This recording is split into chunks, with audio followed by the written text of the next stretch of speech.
Thank you for giving me the opportunity to speak to you today, even if it is remotely.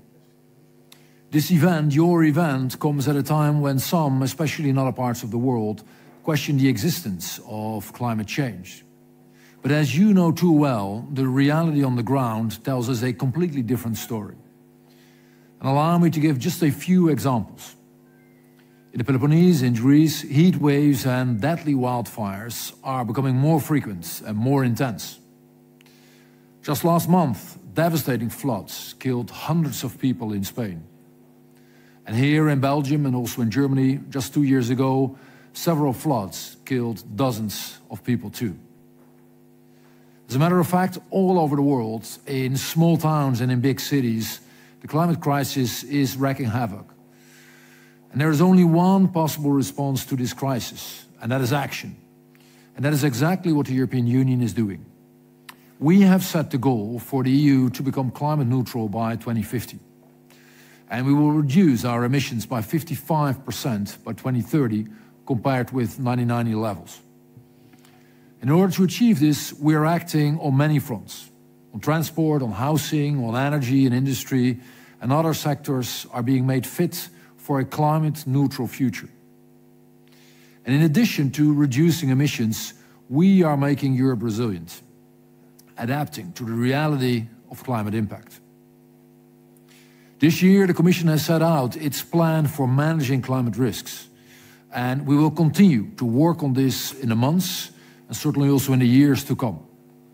Indeed, it is the next Commission that will assess the need for future legislation on climate resilience and preparedness and present various options. The good news is that important steps have already been taken. For instance, in 2022, we actually doubled the rescue firefighting air fleet to 28 planes and helicopters. Through the cohesion policy, the EU supports the prevention and the management of fire risks with more than 2 billion euros. And these investments protect more than 130 million people who are subject to wildfire risk. In Greece, the European Union invests 421 million euros for fire risk prevention and management actions. And on top of this, in the event of severe natural disasters, the EU can also offer support via the Union Civil Protection Mechanism and the EU Solidarity Fund. So we offer support directly to towns, to cities and to regions as well. Through the EU mission on adaptation to climate change, we actually empower 300 local and regional governments to build climate resilience, plan and implement innovative solutions.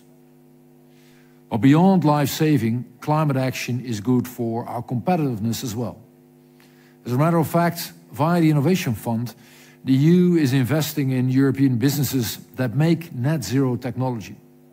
For instance, in the Peloponnese, we are granting 127 million euros to a project that will transform the Agioi Theodoroi refinery into an ultra-low carbon hydrogen producer. Climate action, both emission reductions and resilience building, is not a luxury.